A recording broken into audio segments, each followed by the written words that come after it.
चाहते क्या हो वामासुर? मेरी शरण में आना है क्या?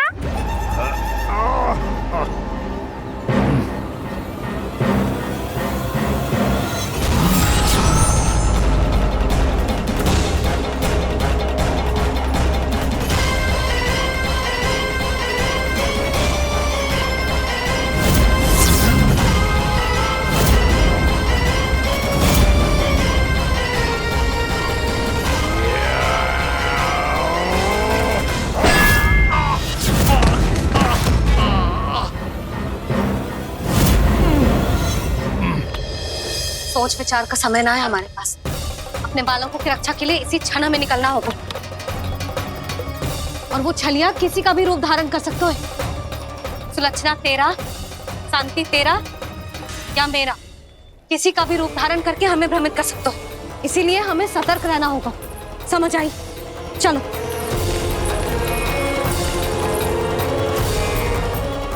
अभी भी समय है वामासुर, समझ जाओ। यदि मैया आ गई तो बात गड़बड़ हो जाएगी।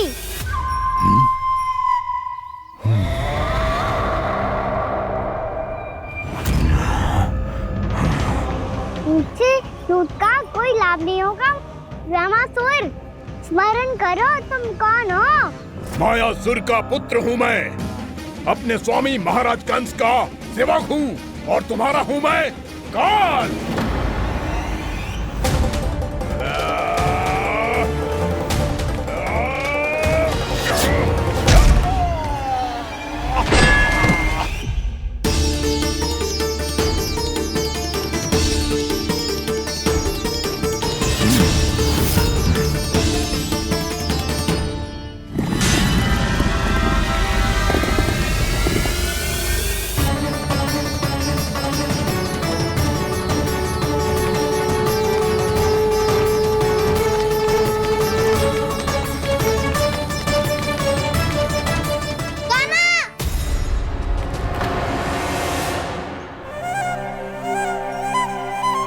बाबा कहते हैं दुष्टों को पहले बातों से समझाना चाहिए, फिर भी ना माने तो अस्त्र ना उठाना कायरता होती है।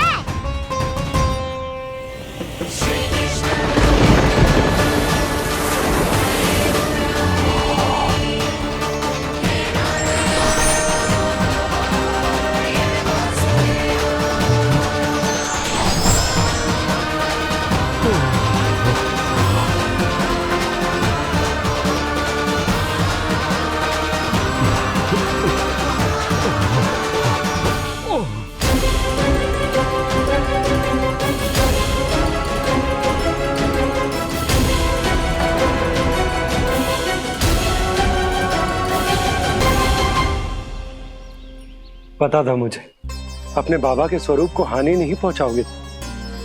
सही कही तुमने। पिता की छवि ही पिता के समान भी आनंदीय होती है। वामासुर, वामासुर। ये मैं अपने वास्तविक रूप में कैसे आ गया?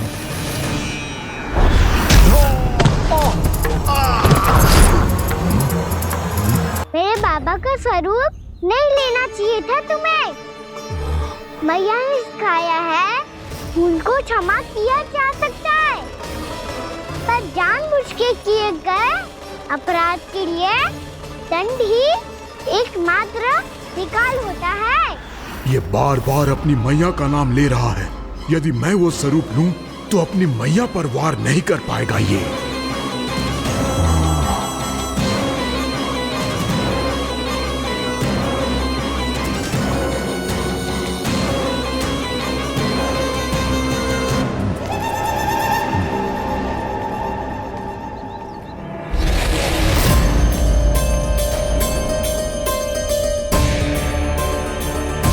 लल्ला, मैं तेरी मैया हूँ। अपनी मैया को मारेगा? बच गया। समझाया था, पर तुमने एक बार फिर से मूर्खता कर ही दी। इस बार तुमने पहले से भी बड़ी और पहले से भी भयंकर भूल किया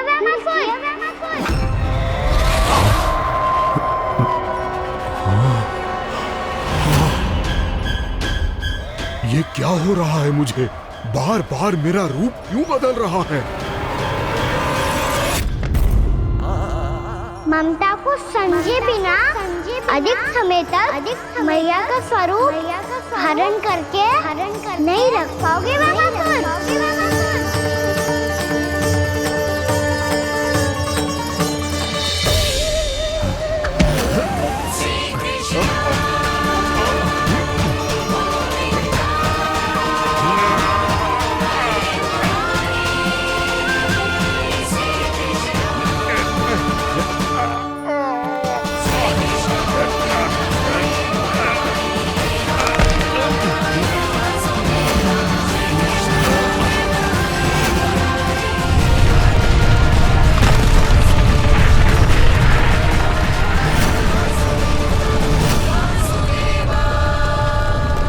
प्रभु के क्रोध से धरती भी कांपने लगी है।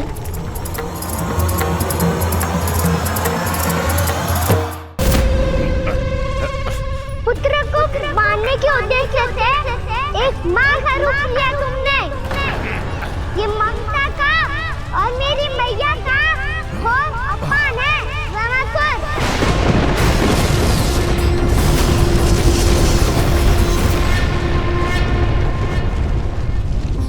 इससे पहले इस असुर के कारण निर्दोष प्राणियों का कोई अहित हो, मुझे कुछ करना होगा। यदि मैं माया का स्वामी हूँ तो आप भी बल के स्वामी हो। दाऊ, अपनी क्षमता अपना सामर्थ्य स्मरण करो।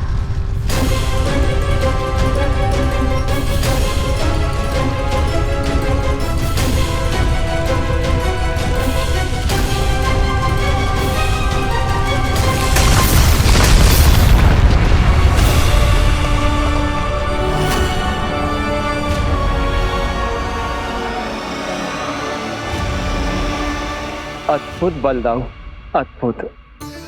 अपने बल का उचित प्रयोग करके आपने प्राणियों को हानि होने से बचा लिया और यह भी सिद्ध कर दिया कि इस युग में आपसे अधिक बलवान और कोई नहीं होगा।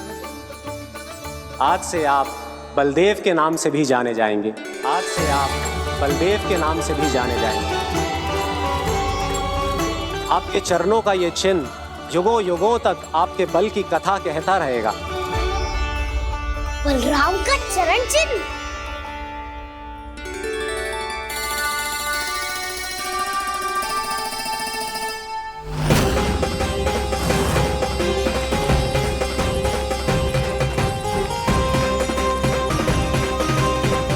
मेरी माया से आज तक कोई नहीं बच पाया है। एक बार मुझे छोड़कर देखो, फिर पता चलेगा कि मैं हूँ कौन। पहले ये तो देख लो कि मैं कौन हूँ।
वरण आया वामासुर।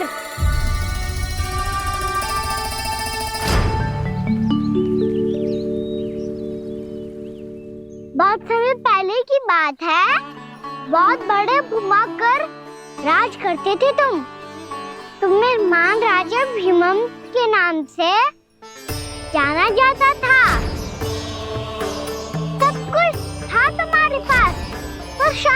थी, इसीलिए शांति की खोज में अपना संपूर्ण राज अपने पुत्रों को सौंप कर हिमालय पर्वत की ओर चलती है। अनेक वर्षों की तपस्या के बाद तुम्हारे तप की कीर्ति चारों ओर फैलने लगी और फिर सच्चे तपस्वी के रूप में तुम्हारी ख्याति से प्रभावित होकर महर्षि उलट तुमसे भेंट करने आए। राजा भीमरथ, आपने ईश्वर की प्राप्ति के लिए सब कुछ छोड़ दिया, पर अपना अभिमान नहीं छोड़ पाए। इसीलिए मेरे आगमन पर सम्मान के साथ खड़ा होना तो दूर, मेरा अभिवादन भी नहीं किया। अभिमान तपस्वी का गुण नहीं होता है राजन, अभिमान राक्षसी गुण है। इसलिए मैं आपको श्राप देता हूँ कि आप अगले जन्म में एक राक्षस के रूप में जन्म लेंगे, एक राक्षस के रूप में जन्म लेंगे। मुझे क्षमा कर दीजिए महर्षि, मैंने जानबूझकर आपका अपमान नहीं किया है। मैं तो यहाँ पर शांति की खोज में आया था। अपने भीतर के संसार में गहरे सोच विचार में डूबा हुआ था मैं। मुझे क्षमा कर दीजिए महर्षि, मुझे क्षमा कर दीजिए। अपनी भूल का आभास प्रायश्चित की ओर पहला पग होता है। मैं अपना श्राप तो वापस नहीं ले सकता, परंतु आपको एक वचन अवश्य दे सकता हूँ। जब भी प्रभु नारायण का अवतार होगा, आपको उचित समय पे वो वरदान देंगे जिसकी आप लंबे समय से प्रतीक्षा कर रहे हैं।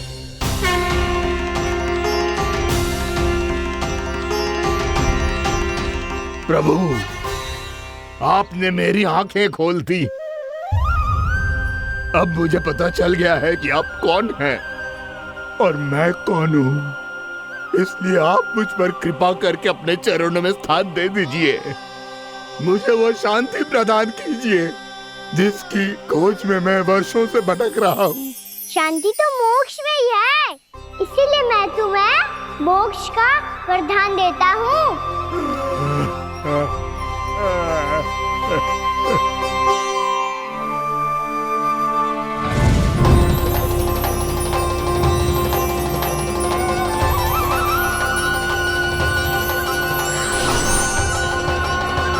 प्रभु की ये लीला सदैव स्मरण रखी जाएगी। इस स्थान को इनका आशीर्वाद मिलेगा और इस कंदरा को व्योमासुर की कंदरा के रूप में पहचाना जाएगा। भविष्य में अनेक ऋषि मुनियों की शरण स्थली बनेगी ये कंदरा। दीदी, ये कोई साधारण बालक ना है। ऐसा चमत्कार कोई साधारण बालक थोड़ी ना कर सकते हो। तुम सत्य कह रहे थे बलराम, गाना सच्ची में भगवान ही है, तभी तो सब देवता इसे बसाने और इसकी ओर से युद्ध करने आते हैं। तुम सब ऐसे आंखें फाड़ के क्यों देख रहे हो मुझे?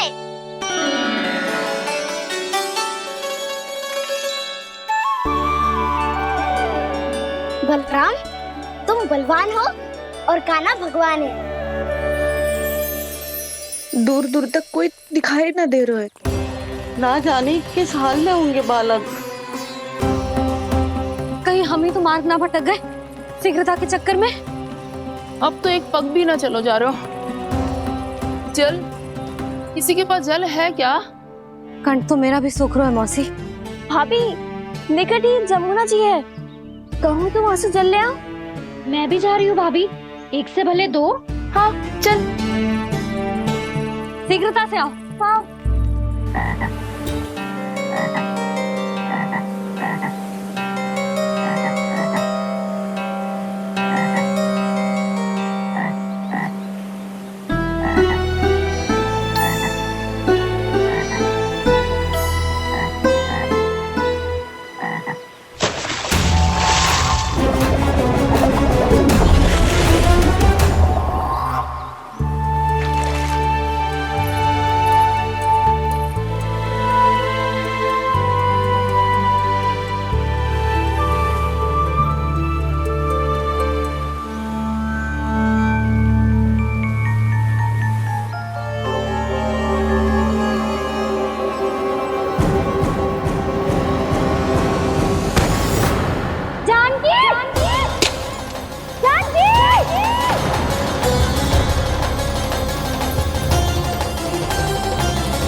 जानकी, जानकी, क्या होगा इसे? देखो ना जी, अब छलिया की सूचना मिलते ही हम सब बालकों को ढूंढने चली गई और ढूंढते ढूंढते सबको बहुत प्यास लगी आई जी। तो जानकी जमुना जी की नदी से जल लेने गई और उसने जमुना जी का पानी पिया और उसकी जेदशा हो गई। बालक कहाँ है? वो ठीक तो है ना? ऊपर से सब ठीक है पर भीतर से बहुत भयभीत है सब। जानकी तो बिल्कुल नीली पड़ गया है, लग तो है विष फैल गया है इसको पूरे तन में। मथुरा के सर्वश्रेष्ठ विदेह जी को बुलाया गया है उसके उपचार के लिए। जैसे ही इसने जल को मुंह से लगाया, ये गिर पड़ी। चटपटाने का अवसर भी ना मिलो। हाँ वैद्य जी, और निकटी मृत पशु भी पड़े हुए थे।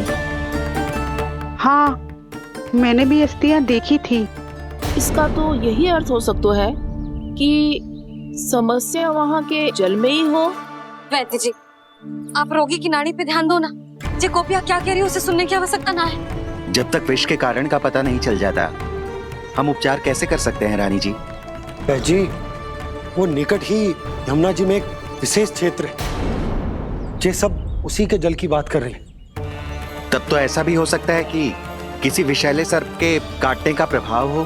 पर सर्प के काटने का चिन्ह ना है उसके तन पे। सर्प जब काटतो है तब उसके दांत के चिन्ह बन जाते हैं। मुझे पता है, बड़े बड़े सर्प को काटते हुए देखो है मैंने।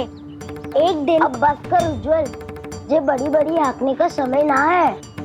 पर यदि सर्प ने ना काटो है, फिर जानकी की ये दशा किसने की?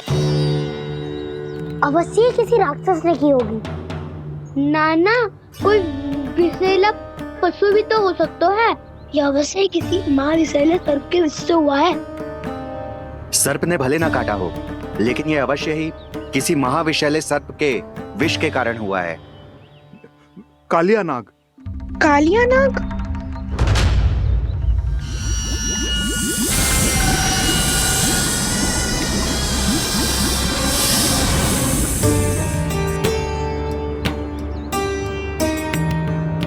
संकेतों से तो ऐसा लगता है कि जानकी ने कालिया नाग के क्षेत्र के विशाल जल पी लियो है। कालिया नाग एक लोक श्रुति है, कल्पना में गढ़ी हुई एक कथा और कछु न है। हमें जाके पता लगाना पड़ेगा। पर हमें वहां जाने से मना किया है ना बड़ों ने। उज्जवल सही कह रहे हो है। इस समय जानकी के स्वास्थ्य से अधिक महत्वपूर्ण और कछु ना है। जानकी हमारे लिए ही जलाने गई थी जी। ना मैं उसे जाने देती ना जैसा वो तो। वैद्य जी, आप शीघ्र कछु करो, कैसे भी कछु भी करो, पर इसके प्राण बचा लो। यशोदा, धैर्य रखो, श्री नारायण पर विश्वास रखो, वो सब ठीक कर देंगे।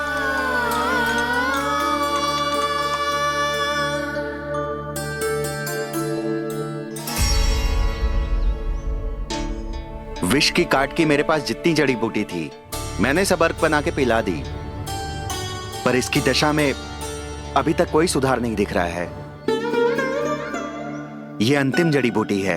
अगर इससे भी चमत्कार नहीं हुआ तो फिर जो नारायण की इच्छा।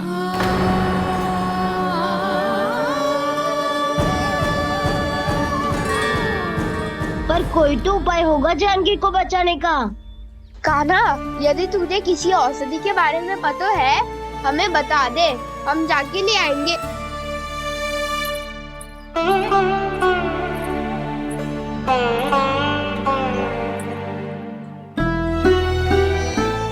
हे नारायण, हे प्रभु, मेरी जानकी के प्राण बचा ले प्रभु।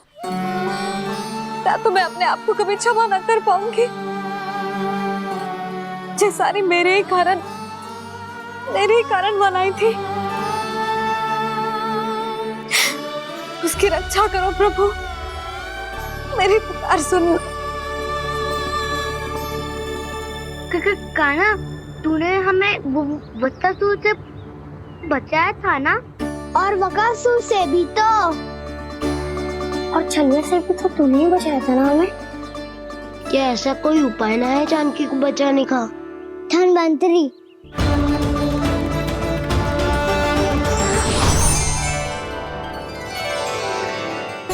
मैं आ गया हूं प्रभु, चिंता मत कीजिए, आपके आदेश का पालन अवश्य होगा। यशोदा मैया,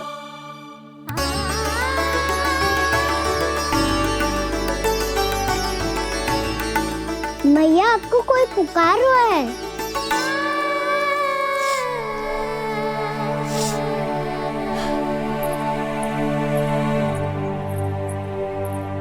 चिंता मत करो मैया, अब धन्वंतरी जी आ गए हैं, वो सब संभाल लेंगे। धन्वंतरी जी कौन है? जिन्होंने संसार का आयुर्वेद दिया, आरोग्य के देवता, वे श्री नारायण के अवतार।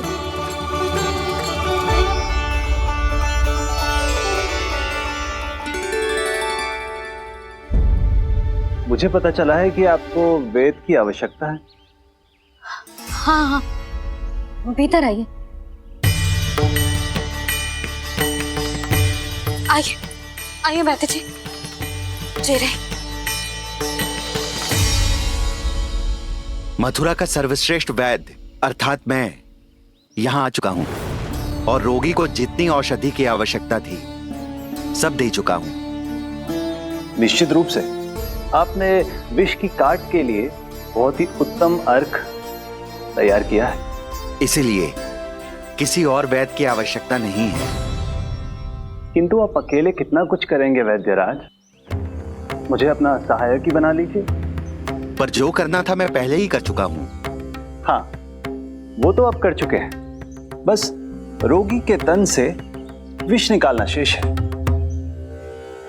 है ना वैद्यराज? हाँ हाँ, बस वही शेष है। इनके रक्त को विष रहित करने में मैं आपकी सहायता करूंगा। पहले ये संजीवनी मानी जाने वाली इन लाल फूलों की बूटी को भी घिसना है ना?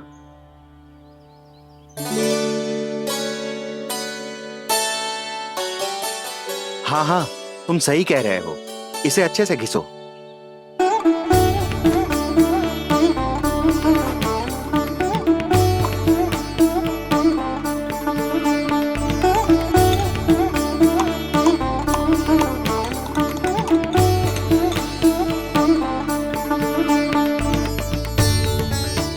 और ये नीले फूलों को भी तो मिलाना है ना?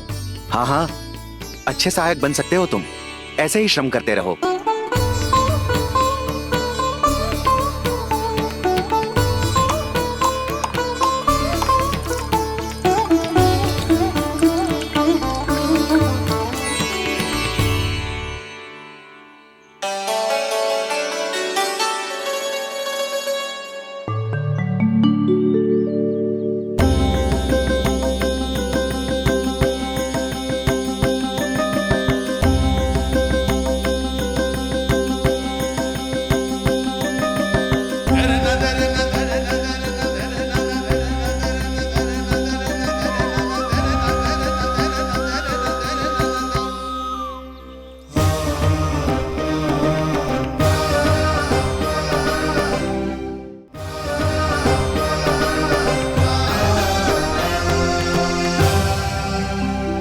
जानकी स्वस्थ तो हो जाएगी ना धन्वंतरी जी? धन्वंतरी? प्रभु, अब मैं क्या करूं?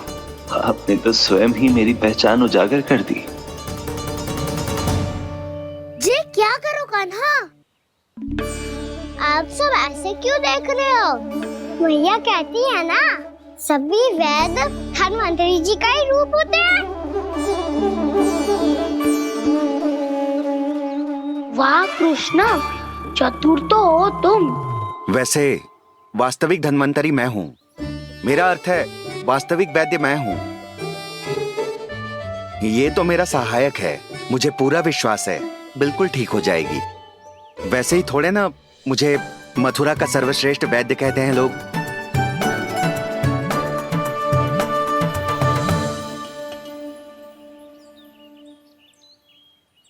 जसोदा भाभी, जसोदा जी, जानकी को चेतना आ गई। जानकी, जानकी, जानकी, तू ठीक है ना? क्षमा करना भाभी, मैं आपके लिए जल ना ला पाई। बस बहुत भूख लगी है। मैं अभी कछु लाती हूँ। जानकी, माखन खाओगी?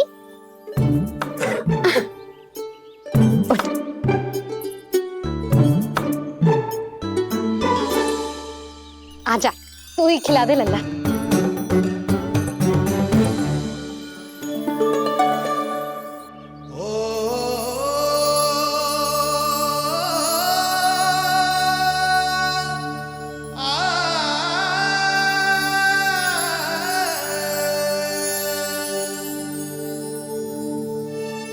तुम सब मेरे लल्ला को माखन चोर कहती हो ना?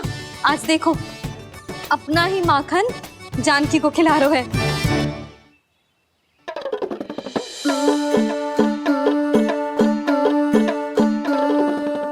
थोड़ा और विश्राम कर लो। सदैव तुम हम सबकी सेवा करती हो, आज मैं तुम्हारी सेवा करूंगा। जानकी की जिज्ञासा तब हुई जब जय यशोदा काकी की सेवा कर रही थी, और अब देखो स्वयं भगवान ही इसकी सेवा कर रहे हैं। जानते हो इससे क्या सिद्ध होता है?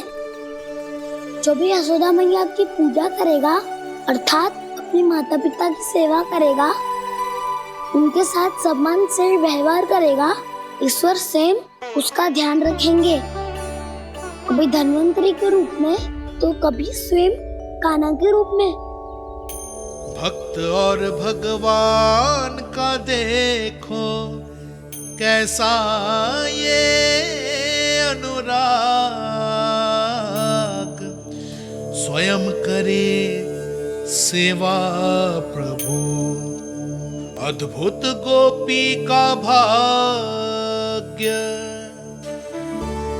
प्रभु इन सब पृथ्वीवासियों से कितना घुल मिल गए हैं। ना तो ये प्रभु को भगवान मानते हैं और ना ही प्रभु अपने आप को इनसे सर्वश्रेष्ठ समझते हैं। अपने आचरण से ये सिद्ध कर रहे हैं कि ये सभी में हैं और सभी इनका ही अंश है।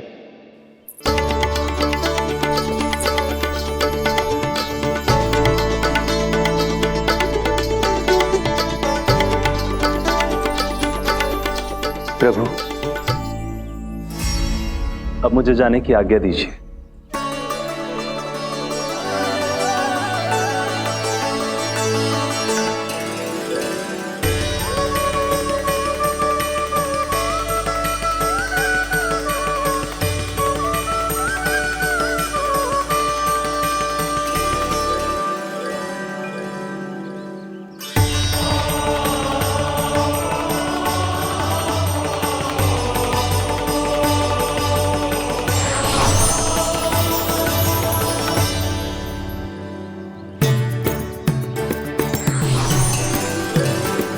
कान्हा ने तो सच्ची में धन्वंतरी जी को बुला लिया था।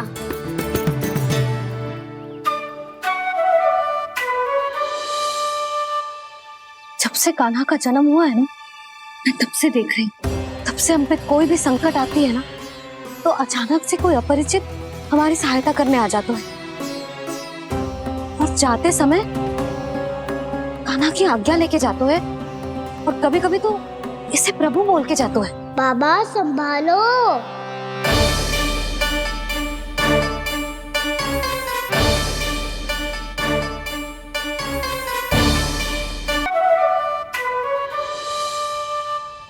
जब से कान्हा का जन्म हुआ है ना, मैं तब से देख रही हूँ, तब से हम पे कोई भी संकट आती है ना, तो अचानक से कोई अपरिचित हमारी सहायता करने आ जाते हैं, और जाते समय कान्हा की आज्ञा लेके जाते हैं, और कभी कभी तो इसे प्रभु बोल के जाते हैं। बाबा संभालो। यशोदा, इस जानकी को चढ़ो है और विचित्र विचार तुम्हारे मन में है। अरे सब जानते हैं कि हमारा परिवार राजसी, तुम्हें पता ना चलते हो वो, पर हमारे कान्हा को सब राजकुमार ही समझते हैं देखकर। इसीलिए उसे सम्मान देने के लिए सब ऐसा ही करते हैं, और कोई बात ना है।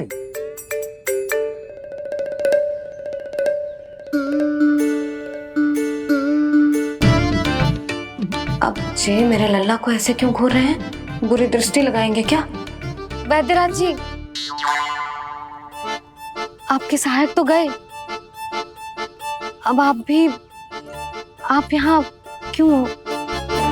वो क्या है ना, मैं अपने रोगी का निरीक्षण करके पूरी तरह से संतुष्ट होकर ही जाता हूँ।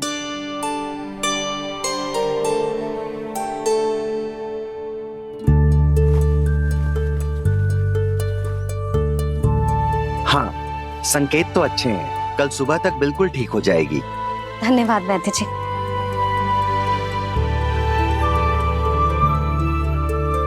बस तो फिर हम कल पकड़न पकड़ाई खेलेंगे जानकी।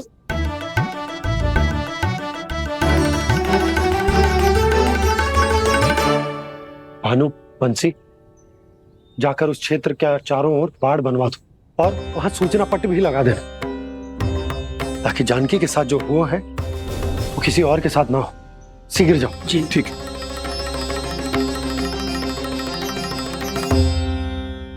और सूचना पट लगवाने से समस्या का समाधान नहीं होगा बाबा।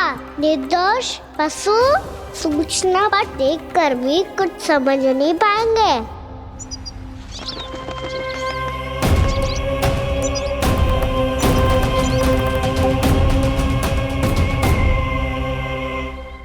तो तुम्हारे कहने का अर्थ यह है कि व्योमासुर मारा जा चुका है और वो बालक अब भी जीवित है। हाँ महाराज, मैंने गोप बालकों को कहते सुना था कि कृष्ण ने छलिया को मोक्ष दे दिया है, पर वृंदावन सुरक्षित नहीं है महाराज। वो एक बहुत बड़ी समस्या से जूझ रहे हैं। कैसी समस्या? गांव के निकट क्षेत्र में किसी विषैले सर्प का निवास है। उसके विष का प्रभाव इतना भयानक है महाराज, जैसे विष ना हो, स्वयं हलाहल हो। मेरी कोई भी औषधि रोगी का उपचार नहीं कर पा रही थी। निकट के क्षेत्र में कहां है वो सर्प? गोप मानते हैं कि वो सर्प गांव के निकट यमुना नदी के जल में रहता है। मुझे तो लगता है महाराज, ये कालिया नाग की कथा कोई किंवदंती या लोक श्रुति नहीं, एक सच्चाई है, एक विषैली सच्चाई।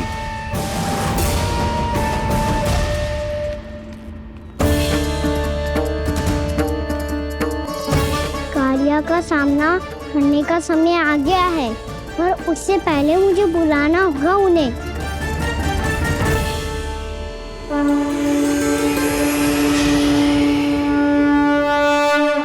संसार के दारुण भय का नाश करने वाले, सभी कष्टों का हरण करने वाले, विश्व का समस्त ऐश्वर्य प्रदान करने वाले, कमल जैसे लोचन, मुख और चरणों वाले आजानुभुज श्री राम को मैं बार बार नमस्कार करता हूँ। आपदामपहर्तारं दातारं सर्व संपदा लोकाभिरामं श्री रामं भूयो भूयो नमाम्यहम्। कागभूसोंडी, कागभूसोंडी, कागभूसोंडी। प्रभु क्षमा करें, मुझे जाना होगा।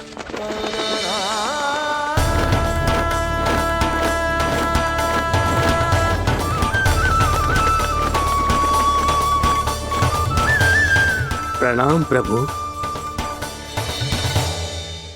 अनेक बार मैं आपके दर्शनों के लिए आया प्रभु।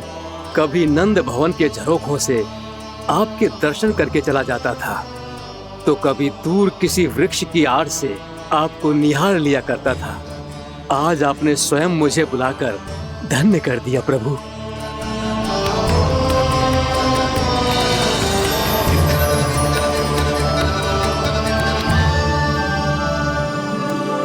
मैंने आपको यहाँ एक विशेष कारण से बुलाया है।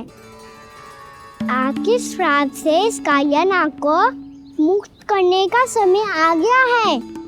ये तो बहुत ही उत्तम समाचार है प्रभु। इतने वर्ष बीत गए, मुझे आज भी स्मरण है वो दिन जब मैंने उन्हें श्राप दिया था। अपने क्रोध पर नियंत्रण खोकर बहुत बड़ी भूल कर दी थी मैंने प्रभु। बीती हुई घटनाओं पर दुखी होके कोई लाभ नहीं है। हमें भविष्य की ओर देखना होगा।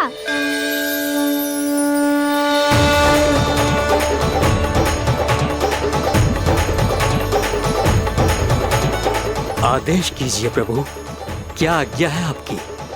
जब मैं कालिया नाग का सामना करने जाऊं, तो आप यही रहेगा। आपको अपने आप पता चल जाएगा कि कब क्या करना है। और हाँ, लौटते जाते समय नारद मुनि से कहिएगा, वो आकर मुझसे भेंट करे। अवश्य प्रभु, प्रणाम। क्या इसने सच्ची में देवर्षि नारद को बुलाया है? नारायण नारायण, आपको संदेश भेजने की आवश्यकता नहीं थी। आप स्मरण करते और मैं चला आता। तुम्हारा कल्याण हो नारद।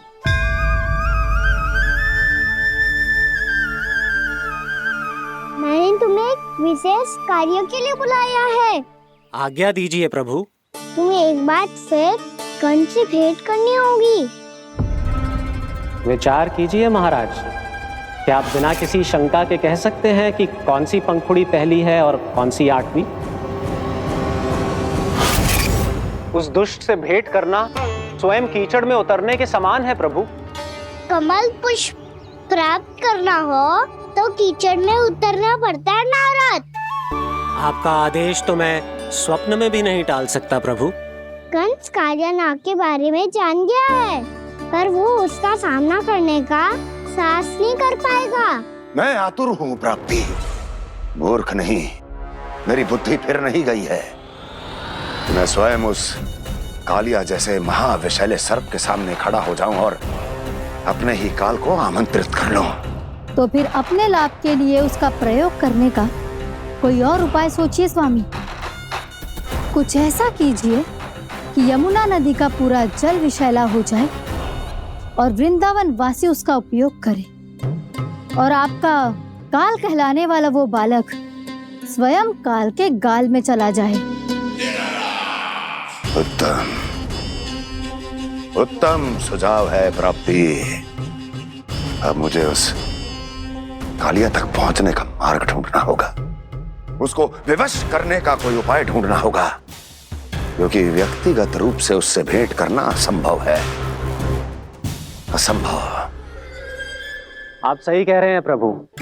कंस में उतना सामर्थ्य नहीं कि वो कालिया नाग का सामना स्वयं कर सके। वैसे तो कालिया गरुड़ देव का भी सम्मान नहीं करता, तो फिर वो कंस का सम्मान क्यों करेगा भला? नहीं करेगा, पर कंस तुम्हारा सम्मान अवश्य करेगा नारद। तुम्हारी बातें भी सुनेगा और मानेगा भी। ये मेरी योजना का बहुत ही महत्वपूर्ण भाग है। तुम कंस के पास जाओ और कहो कि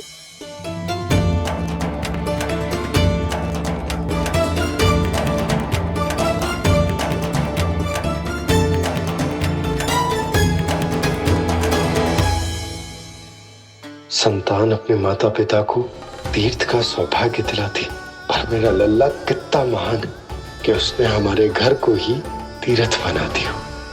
ऐसा तीर्थ जहां मेरी आंखों के सामने भक्त और भगवान का मिलन हो रहा है। जो आज्ञा प्रभु।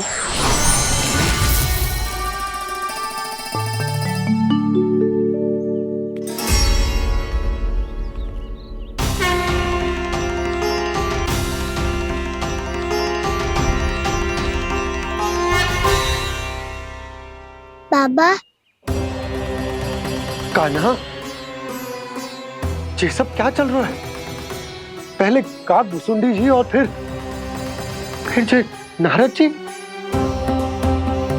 क्या योजना बना रहे हो तुम? कान्हा, बताना लल्ला, क्या सोच रहे तू? कान्हा देख, अगर तुझे अपने बाबा को ना बताना हो ना, तो अपने भक्त को बता दे। क्या सोच रहे हो लल्ला? क्या करने वाले हो आप?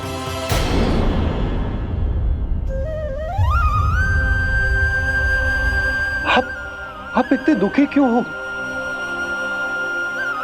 कान्हा, कान्हा, क्या होगा? क्योंकि मुझे आभास हो गया है बाबा, समय आने वाला है। कौन सा समय आने वाला है लल्ला? सीधे सब कुछ बदलने वाला है। भैया को मेरा सत्य पता चल जाएगा बाबा।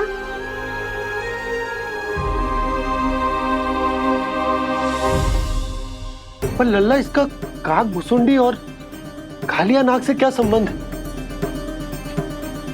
ऐसा क्या हुआ था और क्या होने वाला है?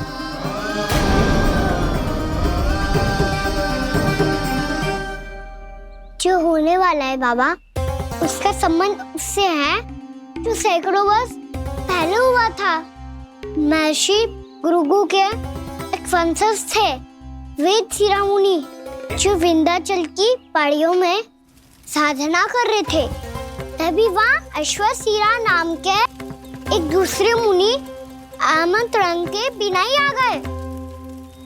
कितना सुंदर और शांतिपूर्ण आश्रम है। यहाँ प्रभु की साधना करने में बहुत आनंद आएगा। शीघ्र ही अश्वशिरा मुनि उपस्थिति के कारण होने वाले व्यवधान से बाध्य होकर वेद शिरोमुनि ने अपनी आंखें खोली।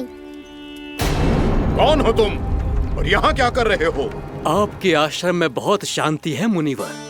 साधना करने के लिए बहुत ही उत्तम स्थान है ये। मैं चाहता हूँ कि मैं भी यहाँ। आप यहाँ साधना करना चाहते हैं, लेकिन इतना भी नहीं जानते कि किसी के आश्रम में प्रवेश करने से पहले उसकी आज्ञा लेनी चाहिए। आप ये भी नहीं जानते कि यदि कोई यज्ञ कर रहा हो तो बिना अनुमति के वहाँ प्रवेश करने से उसकी यज्ञ साधना भंग हो सकती है। आप क्या साधना करेंगे मुनि? आप तो साधना के योग्य ही नहीं हैं। इतना अपमान! एक मुनि के मुख से इतने कड़वे शब्द शोभा नहीं देते। मैं तुम्हें श्राप देता हूँ, जितनी विषैली तुम्हारी जिह्वा है उतने ही विषैले सर्प बन जाओ तुम। और ऐसा सर्प जो सांस भी ले तो निकट का वातावरण दूषित हो जाए। तुम्हारे इस दुस्साहस के लिए मैं तुम्हें श्राप देता हूँ कि तुम अभी इसी क्षण कौवा बन जाओ, और ऐसा कौवा जो कांव कांव करके अनर्गल प्रलाप करता रहे।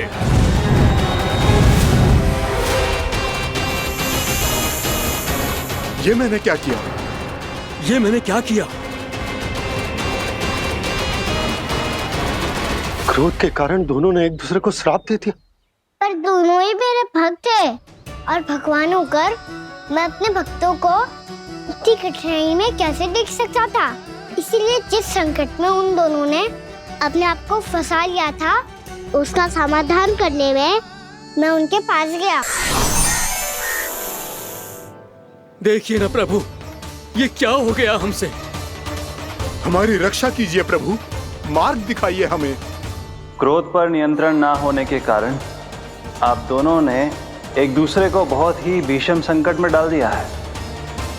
अब दोनों ही तपस्वी, तप के बल से दिए गए आपके श्राप को लौटाना भी संभव नहीं है। प्रभु, कोई तो उपाय होगा, हम आपके शरण में हैं प्रभु। अपराध तो हमसे हुआ है प्रभु, पर अब आपसे ही आशा है। कुछ ऐसा कीजिए भक्त वत्सल, जिससे हम दोनों के श्राप का प्रभाव कुछ कम हो जाए। आप दोनों ही मेरे भक्त हैं, इसलिए आपकी पीड़ा का निवारण करने का एक उपाय है मेरे पास।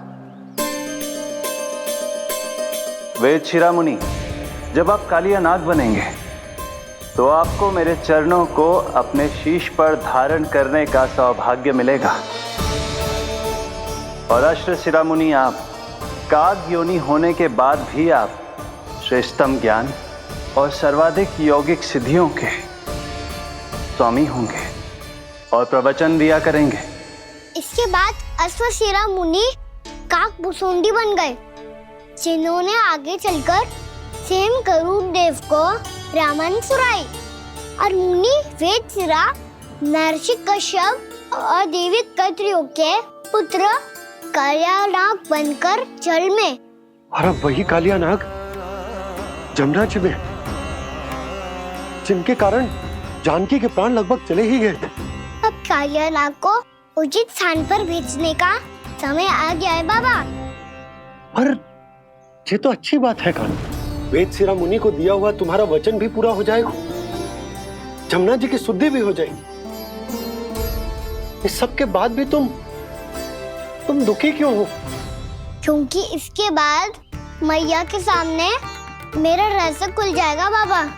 उन्हें पता चल जाएगा कि उनका बालक कोई साधारण बालक ना है।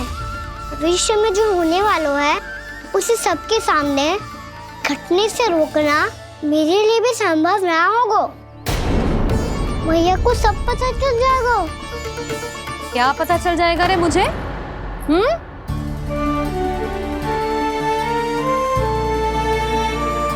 यही कि सबसे अधिक प्रेम मैं आपसे ही करता हूँ।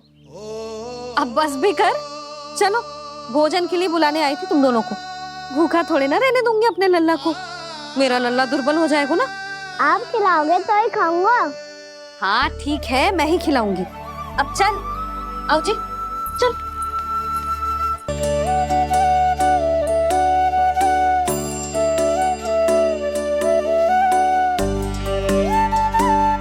मैया खेलो ना मेरे साथ। मैया सुनो ना, मेरी बात ना मानोगी? अभी बहुत कार्य पड़े लल्ला, देख जानकी को औषधि भी देने जानो है ना। औषधि मैं दे दूंगा, फिर तो खेलोगी ना आप मेरे साथ। पिछले कुछ दिनों से अपनी मैया का अधिक से अधिक प्रेम पाने का प्रयास करो है कान्हा। इसका तो एक ही अर्थ हो सकता है कि कछु बहुत बड़ो होने वालों है। कान्हा रुक जा लल्ला। कान्हा क्यों तंग कर रहा है? मैया को पहन लेना। कान्हा, कान्हा, ये क्या करो तूने?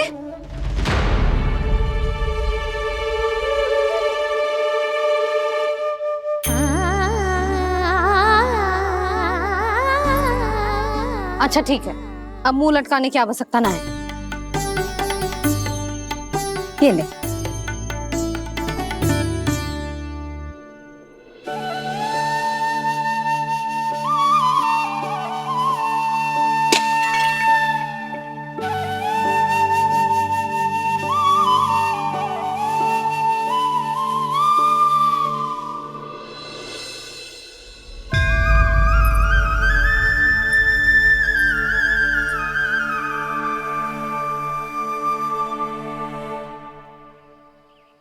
तंग करे मैया को खिजाए, खेले रूठे मनाए,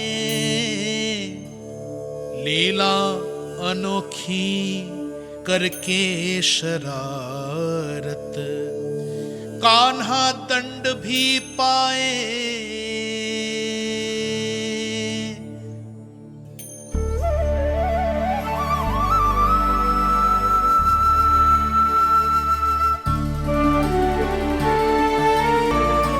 रूठना मनाना, खेलना खिलाना, पहले शरारत करके क्रोध दिलाना और फिर क्षमा मांग लेना, ये सब जानबूझकर कर रहे है कान्हा। जैसे जीवन भर के लिए अपनी मैया की ममता को अपने हृदय में समेट कर रखना चाहते हो।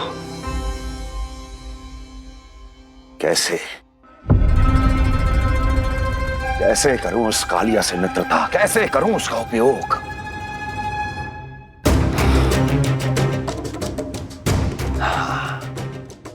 उस पर आक्रमण कर देता हूं और उसे किसी ना किसी तरह से यह विश्वास दिला देता हूं कि यह आक्रमण उस विष्णु अवतार ने किया है। फिर वो क्रोध में आकर सारे वृंदावन वासियों को अपने विष से समाप्त कर देगा। उचित है, ये उचित है। नारायण हरि, नारायण हरि।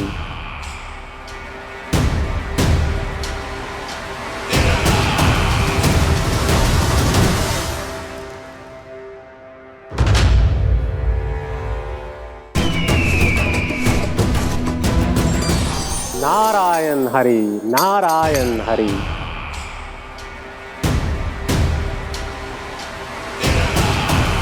प्रणाम देवर्षि। किस योजना में कितना लाभ है और कितनी हानि, यह आंकलन करते करते थक गए होंगे मथुरा नरेश। देवर्षि, आज मेरा ध्यान कैसे आ गया आपको? आप तो सदैव ही मेरे ध्यान में रहते हैं महाराज कंस। सत्य तो यह है कि मथुरा में जो भी हो रहा है मुझसे छिपा हुआ नहीं है। मैं जानता हूं कि आप किसी भी असुर को वृंदावन क्यों ना भेजें, और वो असुर कितना भी शक्तिशाली क्यों ना हो, कृष्ण का सामना नहीं कर पाता। या तो पराजय स्वीकार करके आपके पास लौट आता है, या तो फिर वीर गति को प्राप्त हो जाता है।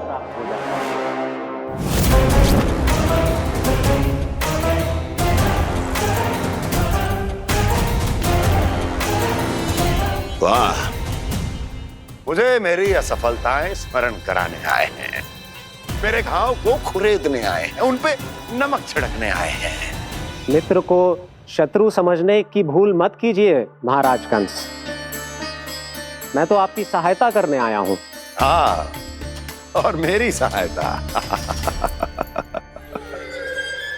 कृष्ण विष्णु अवतार है, आप विष्णु के भक्त हैं। मैं हूं विष्णु द्रोही, फिर भी तो आपके आराध्य को हानि पहुंचाना चाहता है, उसकी सहायता करना चाहते हैं आप। क्या आप निश्चित रूप से कह सकते हैं कि आप ब्रह्मांड के सभी नियमों को अच्छी तरह समझते हैं? अवश्य। आपके लिए बस इतना ही जानना पर्याप्त होगा कि मैं जो कुछ भी कर रहा हूं उसके लिए मेरे व्यक्तिगत कारण हैं। मैं तो बस आपके हित में पिछली बार की तरह एक सुझाव लेके आया था, पर यदि आप मेरा सुझाव सुनना भी नहीं चाहते तो आपकी इच्छा। नारायण हरि, नारायण हरि। कारण चाहे जो हो, इनके पिछले सुझाव के कारण ही आज मेरे शत्रुओं की संख्या कम है। अन्यथा मैं देवकी के अन्य पुत्रों को भी जीवित छोड़ देता, और आज वो सब अपने भाई के साथ मिलकर उसकी शक्ति को अनेक गुना बढ़ा देते। ठहरिए देवऋषि,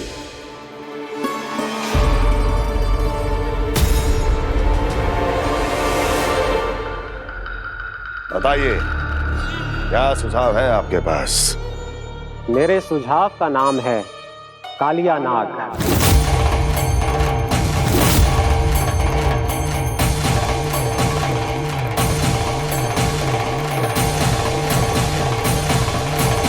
उसके विषय में मैं जानता हूं देवर्षि। तो समस्या यह है कि मैं स्वयं उससे मिलने नहीं जा सकता, उससे भेंट नहीं कर सकता। उस कृष्ण की हत्या के लिए उसको वृंदावन जाने के लिए तैयार नहीं कर सकता। तो मत जाइए उसके सामने, और ना उसे भेजिए कृष्ण के सामने। हर बार आप किसी न किसी असुर को अपने शत्रु के क्षेत्र में भेजते हैं, जहां शत्रु उसका सामना करने के लिए पूरी तरह से तैयार होता है और आपका असुर मारा जाता है। इस बार शत्रु को युद्ध स्थल चुनने का अवसर मत दीजिए महाराज। इस बार योजना का जाल ऐसे बुनिए कि कृष्ण स्वयं उसके पास जाने के लिए विवश हो जाए। कालिया नाग स्वयं काल है, मृत्यु का दूसरा नाम है। उसके विष का उपयोग अपने लाभ के लिए कीजिए महाराज। वैसे कालिया के विष की अधिकता का अनुमान तो होगा ही आपको।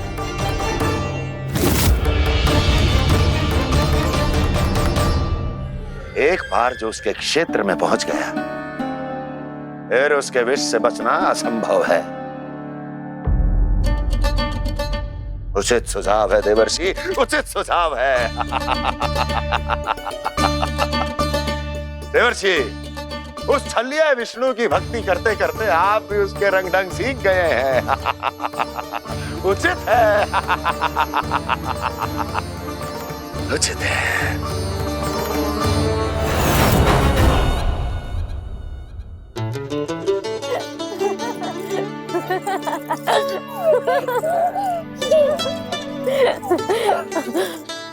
बस बस, बहुत आनंद ले लियो लल्ला। बस अब दूध पी ले। ठहर ठहर, गर्म है।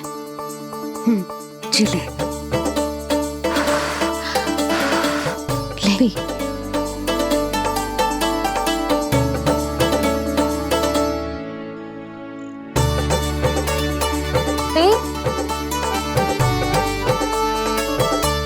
मैं ना होती तो ना जाने क्या होता तेरा।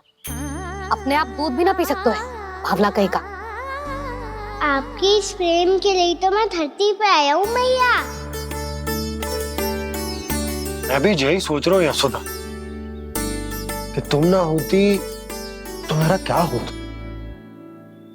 इसी बात पे थोड़ा दूध और कजू खाने को दे दो। अरे मैं तो भूल ही गई। तनिक ठहर जाओ जी दूध पी लेना तो आपके लिए भी कछु ले आती हूँ।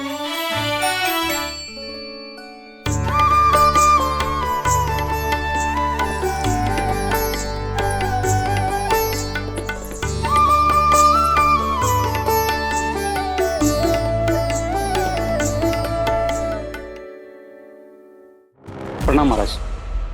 आपकी आज्ञा के अनुसार बिल्कुल वैसा ही पत्र तैयार किया है जैसा आप चाहते थे।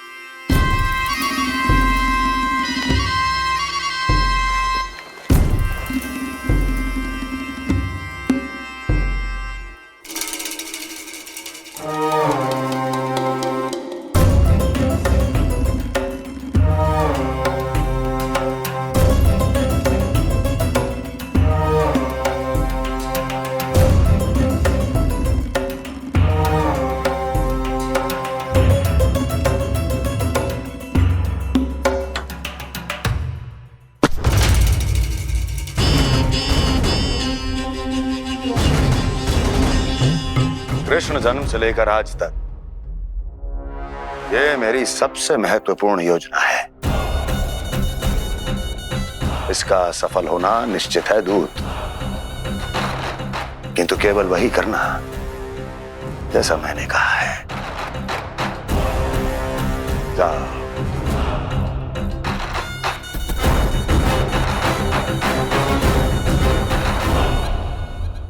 कान्हा,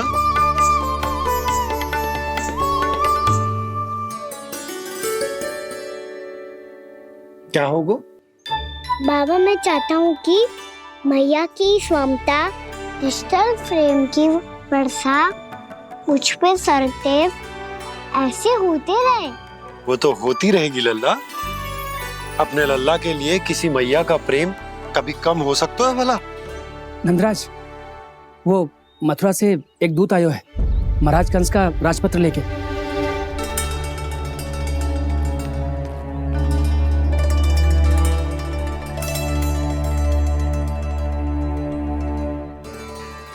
कान्हा अब क्या करने वाला है? तेरे बाबा कहाँ गए? हाँ? कंस मामा का खेल आरंभ हो गया है, पर मैया वो सब सुनेगी तो व्यर्थी चिंतित हो जाएगी। बस थोड़ा बाहर गया मैया, कछु खा लिये से। बाहर इस समय? मैया क्या होगा? मैया देखो ना, पीठ पे कुछ हो रहा है। मेरा हाथ ना पकड़ो, आप करो ना। यहाँ? क्षमा करना मैया, पर अभी बाबा को ही संभालने दो ये सब। कहिए, क्या संदेश लाए हैं आप? नहीं नंदराज नहीं। महाराज कंस का आदेश है कि ये संदेश सभी गांव वालों के साथ ही पढ़ा जाए। ठीक है, मैं गांव वालों के सामने पढ़ दूंगा, पर मुझे तो दीजिए पढ़ने के लिए। महाराज की आज्ञा का पालन करना आपके लिए भी आवश्यक है नंदराज। सभी गांव वासियों की सभा बुलाइए। बंसी, सभी गांव वालों की सभा बुलाओ। राजपत्र में ऐसा क्या संदेश भेजो है कंस ने? अब मेरे पत्र को पढ़कर सब भौचक्के रह जाएंगे। और वो कृष्ण, उस कृष्ण के पांव के नीचे से तो भूमि खिसक जाएगी, आकाश फट पड़ेगा, बिजलियां गिर जाएंगी। प्राप्ति, ओ प्राप्ति, कंस का पत्र स्वयं को बहुत अधिक शक्तिशाली समझता है ना वो। अब देखता हूं कैसे वो इस महासंकट का सामना करता है। वो कृष्ण, वो अपनी मृत्यु स्वयं चुनेगा या मृत्यु की वेदी पर चढ़ा देगा प्रिय वृंदावन वासियों को।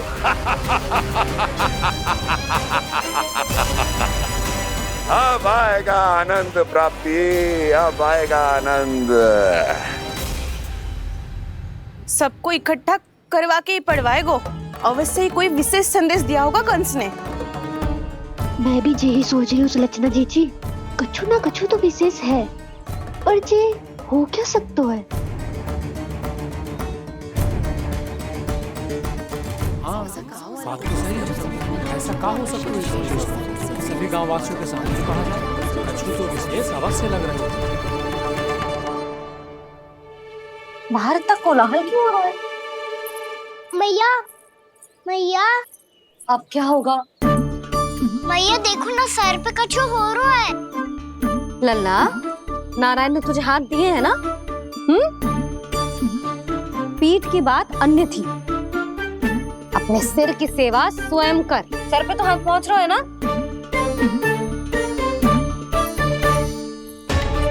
मैया सुनो ना, मैया देखो ना, तीव्र कर कछु हो रहा है। मैया देखो ना, तीव्र कछु हो रहा है।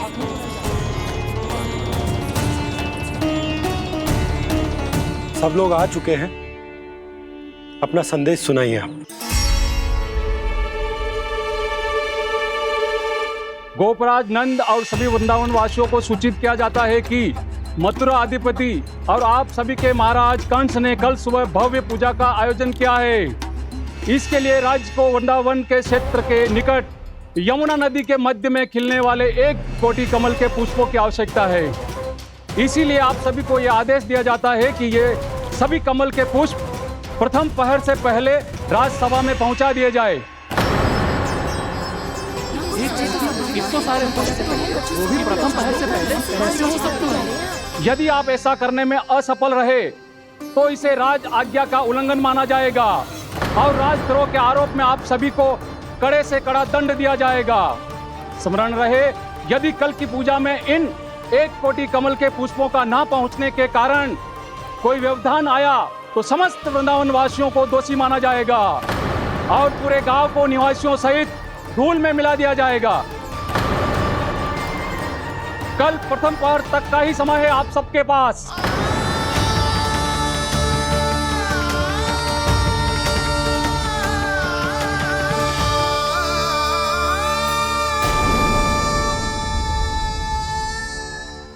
एक कोटि कमल पुष्प, वो भी कल प्रथम प्रहर में? ऐसे कैसे संभव है? और कोई साधारण पुष्प ना, यमुना नदी के मध्य खिलने वाले विशेष कमल के फूल चाहिए उन्हें। लेकिन यमुना नदी में तो कालिया नाग ने विष घोल के रखा है, तो फिर कैसे हो पाएगा? यह संभव है। हमारी मृत्यु का संदेश भेजा राजा कंस ने। सदैव की भांति इस समस्या पर भी गांव के बड़े ही विचार करेंगे। बालकों का यहाँ होना उचित ना है।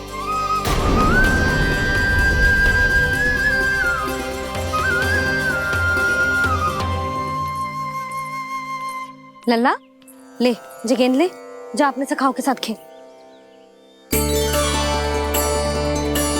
सुबह उज्जवल, मधुमंगल वसंता, देखो मैया ने क्या दिया है। चलो खेलें, बहुत आनंद आएगा आज।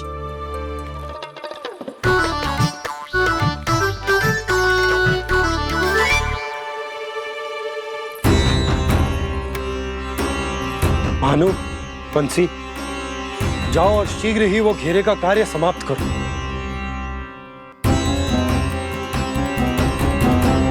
पर कछु ना कछु तो करना पड़ेगा ना। पर हम कर ही क्या सकते हैं? पुष्प लाने को और कोई उपाय है भी तो ना। मैं चला जाऊंगा जमुना जी में। वैसे भी मेरे जीवन के कितने दिन शेष बचे हैं। गांव के लिए, समाज के लिए कुछ करके मरूं, तभी तो शांति मिलेगी। ना काका, यदि आप उस विषैले जल में छलांग लगा भी दोगे, किंतु 1 कोटि कमल पुष्प एकत्रित कर पाना आपके लिए संभव ना है। इससे अच्छा है कि मैं चला जाऊं। यदि मैं मर भी गया तो मेरे पीछे रोने वाला कोई ना है। किसी को कहीं जाने की आवश्यकता ना है। गोप नरेश होने के नाते ये मेरा कर्तव्य है कि मैं आप सबकी रक्षा करूं। नंदराज, आपको जाना है तो जाओ। हरिया, काका, भैया सब चले जाओ। लेकिन आपको पता है वहाँ का जल कितना विषैला है। आप लोग एक क्षण भी जीवित नहीं रह पाओगे। फिर कैसे इकट्ठा करेंगे 1 कोटि कमल पुष्प? आप बात तो सही कह रही हैं शांति। उस दुष्ट कंस ने ऐसी मांग रख के हम सबको फंसा दिया। हम में से कोई भी क्यों ना चला जाए और इस संकट का समाधान ना निकले को। कान्हा, बताना कौन सा खेल खेलें? गेंद पकड़ खेलते हैं। पर एक बात सुन लो सब, कोई भी तीव्र गति से ना फेंकेगा गेंद को। भैया ने स्वयं बनाई है मेरे लिए। सब तैयार हो? हाँ।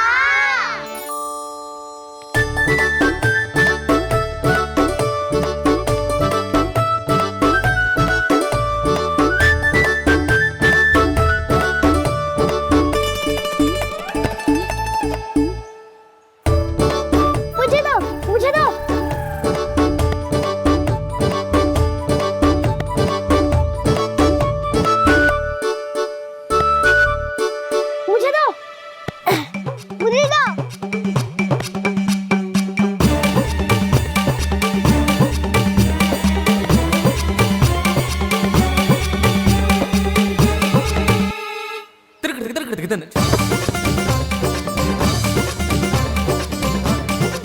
कान्हा, इतनी धीरे से फेंकेगो तो कैसे आनंद आएगो? थोड़ा बल लगा के फेंक। हाँ कान्हा, हम अभी बड़े हो गए हैं, तू अब भी छोटे बालकों की तरह फेंक रहा है।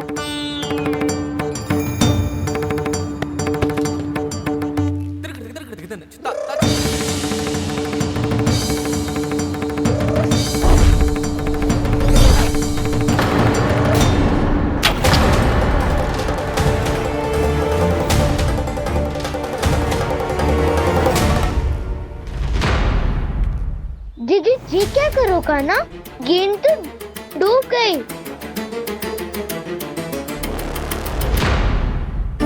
अच्छा, तो ये सब इसकी योजना का भाग था ताकि ये कालिया का सामना कर पाए। तुम सबने तो कही थी तीव्र गति से फेंको। देखो सिखवा दी ना मेरी गेम। मुझसे नदी में। अब मुझे जाके लानी पड़ेगी। रुक जा कान्हा, रुक जा कान्हा। जी क्या बोल रहे थे कान्हा? इसमें तो बहुत संकट है।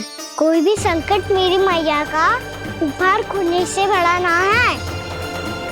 बहुत प्रेम से बना के उन्होंने दी थी। हे नारायण, कोई उपाय समझ में ना आ रहा है। मैया, अब कैसे करेंगे हम अपने गांव की रक्षा? कीड़े पड़ेंगे उस दुष्ट को। यदि उसके कारण किसी के प्राण चले गए तो कौन सा फल मिलेगा उसे इस पूजा का? तुम सही कह रही हो यशोदा। और हमारे पास कोई और दूसरा विकल्प भी तो ना है। यदि हमने मथुरा की राज आज्ञा का पालन ना किया तो इसका दुष्परिणाम पूरे गांव को भुगतना पड़ेगा।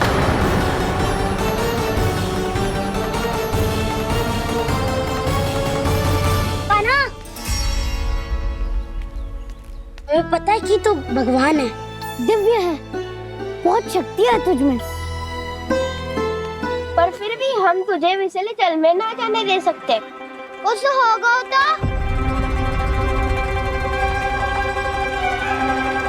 तुम सब इतनी हट कर रहे हो तो ठीक है, ना जाऊंगा।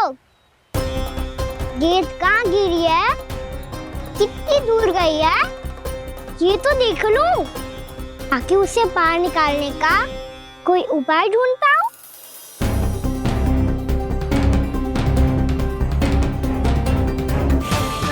हाँ।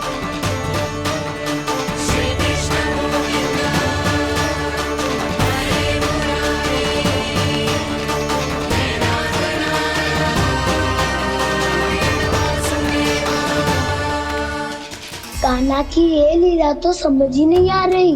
पहले इसने देवश्री नारद को मथुरा जाकर कंस को भड़काने के लिए कहा, फिर स्वयं ही दुखी भी हो गया कि अब इसका रहस्य सबके सामने खुल जाएगा।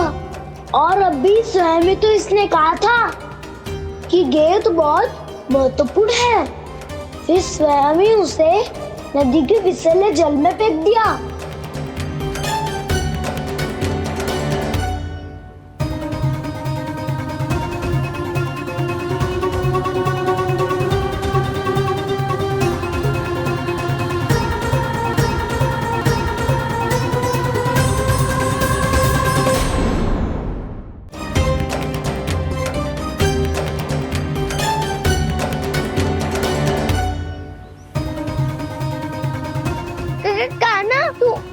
ऊपर क्यों चढ़ रहा है? अरे ऊंचाई से देखूंगा तभी तो गेंद दिखेगी।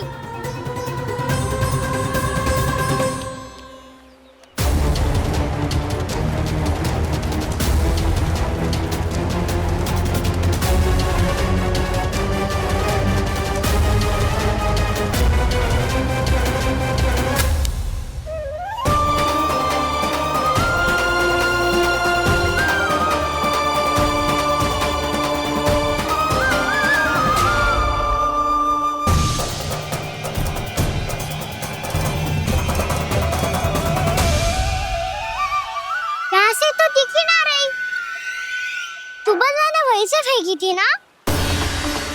ना वहाँ से फेंकी थी। कहाँ से? मैं कहना वहाँ से। समझ ना आ रहा, ठीक बताना कहाँ से फेंकी थी?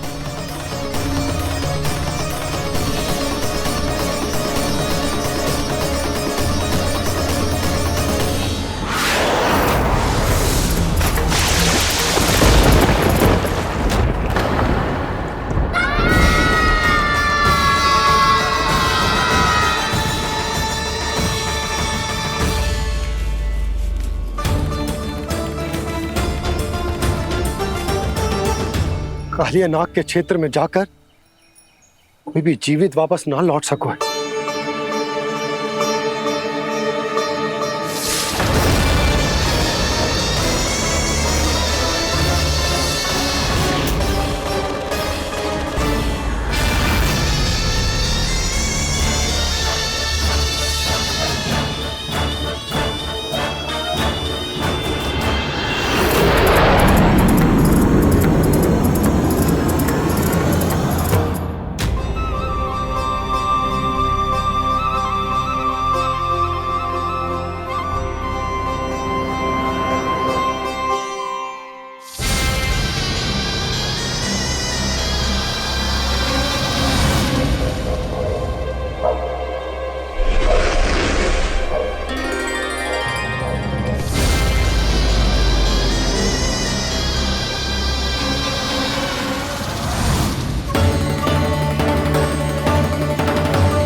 क्या किया वाना ने? कालिया नाग तो उसे देखते ही निकल जाएगा।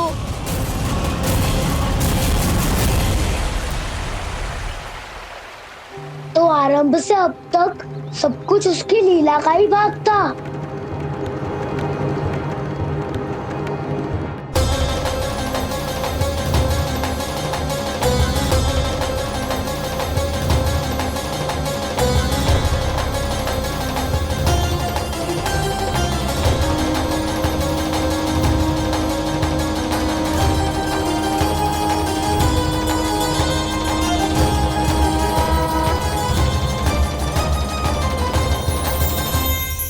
इतना सुंदर रूप, मनमोहने वाली मुस्कान, अद्भुत तेज और भगवान जैसी दिव्यता।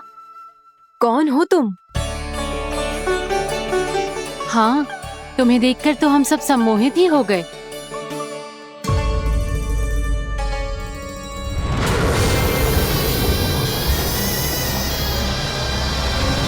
तुम जो भी हो बालक, वापस लौट जाओ। हमारा हृदय तुम्हें ही देखते रहना चाहता है, किंतु यदि हमारे पति जाग गए तो तुम्हें अवश्य हानि पहुंचाएंगे। ये बहुत विषैले है बालक, कालकोट जैसे भयानक। इनके विष से तुम नहीं बच सकोगे। नंदराज, कालिया नाग के विष का प्रभाव बढ़ते ही जा रहा है। पहले 8 कोस तक उसके विष का प्रभाव था, अब तो 1 योजन से अधिक क्षेत्र में फैलो है। जल पीने के प्रयास से अनेक पशु मारे गए हैं और नदी के निकट के वृक्ष और वनस्पति सब नष्ट होने लगे।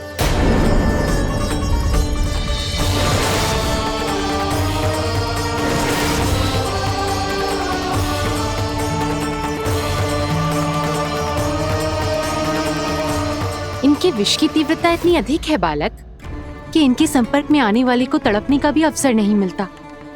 इनके विष की अग्नि क्षण भर से भी कम समय में प्राणवायु को जलाकर राख कर देती है।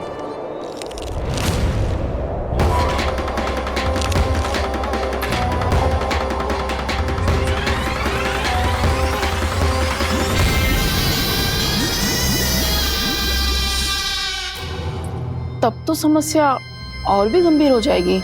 मैंने तो सुनो है कि कालिया नाग कम से कम 2 योजन लंबा है, सैकड़ों फन है उसके।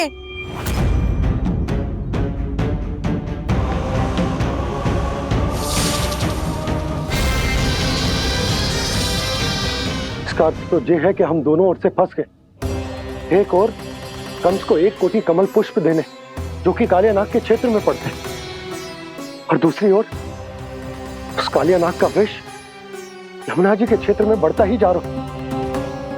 इसके कारण हम ही नहीं, निर्दोष पशु पक्षी भी संकट में। इन दोनों समस्याओं का एक ही समाधान है, उस कालिया नाग का सामना करना। और ये ना समझ आ रहा कि हम ये करेंगे कैसे, क्योंकि ये बात साधारण मनुष्य के बस की ना है। हमारे लिए ये असंभव है।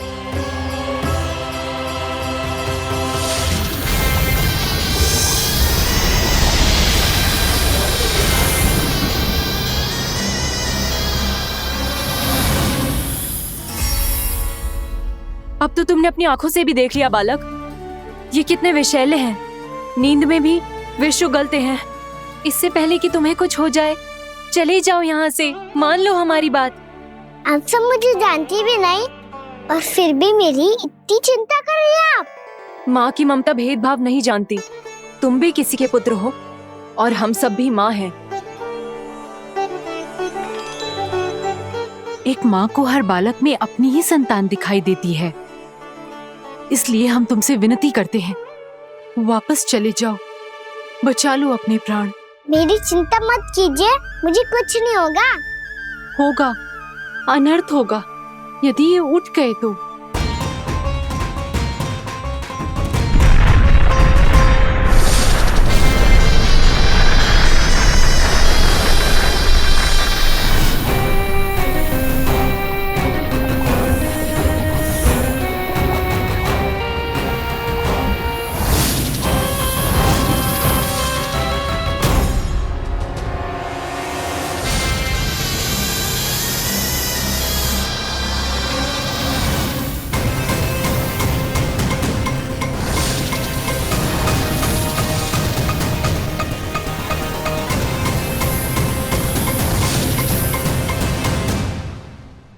सामने होते हुए भी अपने इश्क को केवल वही देख सकता है जो अपना अभिमान त्याग चुका हो। पर पूर्व जन्म में मेरा भक्त होने के नाते मेरा सत्य स्वरूप देख पाने में मुझे इसकी सहायता करनी चाहिए।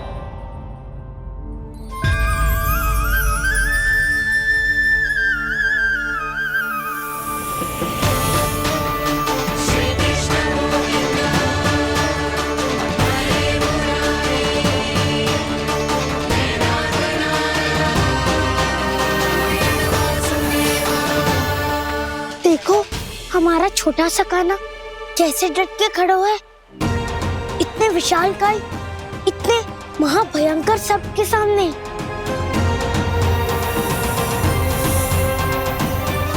ये कोई भगवान नहीं है जो इसके सामने हाथ जोड़ रही हो तुम सब।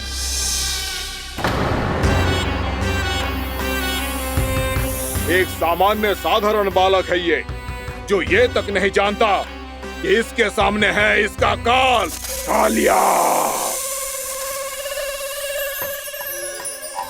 तू कौन है बालक?